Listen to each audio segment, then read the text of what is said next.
काय आज मी तुमच्यासाठी घेऊन आली आहे मेथीचे पराठे. चटकदार असे मेथीचे पराठे. तर या मेथीच्या पराठ्यांसाठी साहित्य बघूया आपण. लसूण, मिरची आणि कोथिंबीर, साखर, हळद, मीठ, कणिक, डाळीचं पीठ आणि मुख्य म्हणजे मेथी असं साहित्य आहे. मेथी पराठ्यासाठी आपण बघितलं हे साहित्य मी इथं घेतलेलं आहे. आता ही कणिक घेतली आहे. कणकेमध्ये आपण आता मीठ घालूया. हे मिठाचे 2 चमचे असे मीठ घातले आणि थोडीशी थोडीशी हळद घालायची.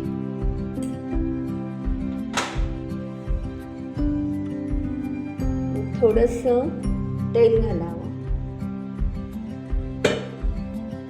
आणि आता मी हे मस्तपैकी असं भिजवून घेते. भिजवताना थोडं थोडं पाणी घालायचं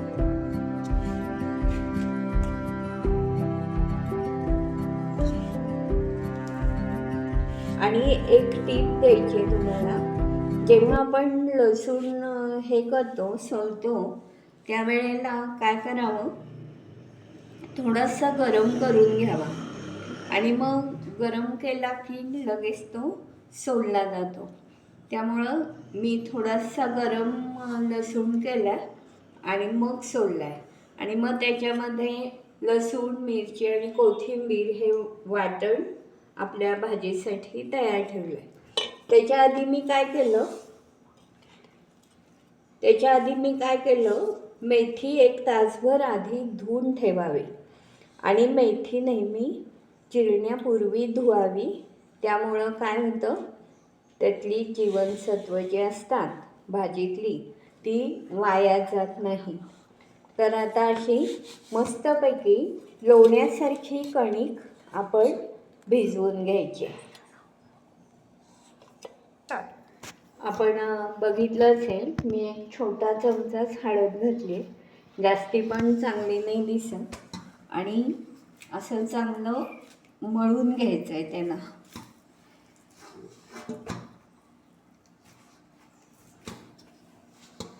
आपल्या हाताला साधारण कळतं आणि पूर्ण असं परातीला असं हे करून घ्यायचं आहे आणि जितकं तुम्ही मळाल तितका पराठा तुमचा मऊसूत असा होईल.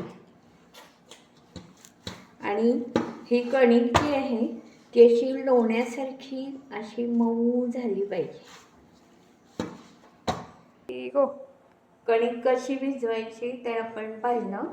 आता भाजी कशी करायची ते सांगते. आधी भाजी करून घ्यायची. यासाठी मी कढई तापत ठेवली. यामध्ये आता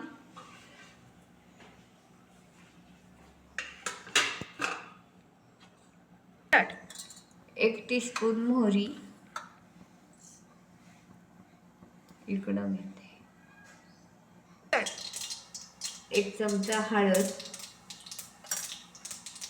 आणि आता हे जे आपण लसूण, मिरची आणि कोथिंबीर याचं वाटण करून घेतलंय ते यामध्ये टाकूया. लसूण, मिरची, कोथिंबीर आपण टाकलेलं आहे. हे आता आपण मस्तपैकी असं परतून घेऊया थोडंसं. ही मेथी आहे ती आता मी टाकते याच्यामध्ये. बघा पूर्ण अशी कोरडी झालेली आहे. ओलेपणा असेल ना तर मग काय होईल, भाजी अशी गिजगा होईल, तशी आपल्याला नको आहे. त्यामुळं कोरडी अशी मेथी असे मस्तपैकी अशी जराशी तेलावर परतून घ्यायची. आणि नेहमी काय करावं, थोडंसं जरा लगेच एकावर एक टाकायचं नाही भाजी टाकली. याच्यावर जराशी झाकण ठेवलंय. हे गॅस सिम केलेला आहे.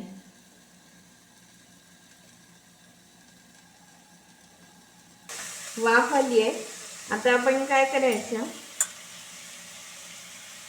चवीनुसार मीठ घालायचं, थोडी साखर, हे परत मस्तपैकी असं परतून घ्यायचं. थोडं परतून झालं की हे डाळीचं पीठ घालायचं आहे त्याच्यामध्ये.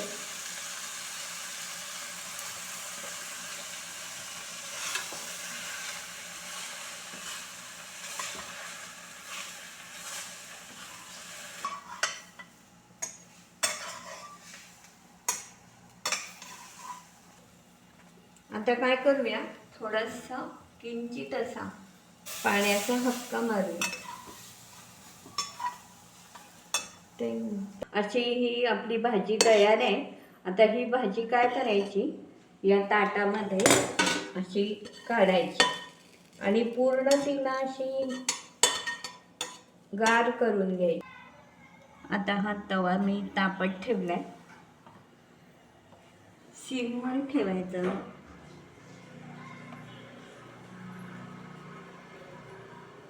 आपण पुरणपोळीला जसा उंडा करतो ना तसा करायचा. हे उंडा भरून झालेला आहे आणि पराठा असा अलगद लाटायचा. जोरात लाटला की मग तो फुगणार नाही आणि त्यामुळं असा अलगद पद्धतीनं लाटायचा. हा पराठा असा अलगद लाटल्यामुळं तुम्ही बघत असाल कसा फुगलाय.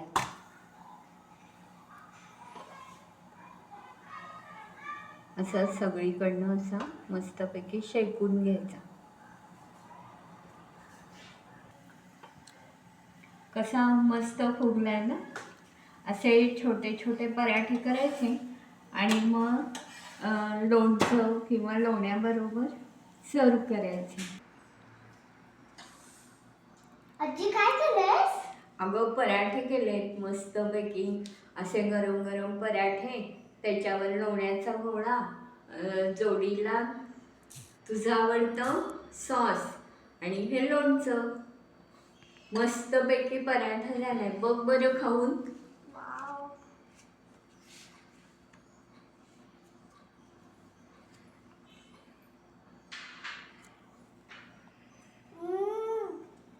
मस्त छान झालाय ना. असेच मस्त मस्त पदार्थ बघण्यासाठी लाईक करा आणि शेअर करा आवडलं असेल तर. नमस्कार.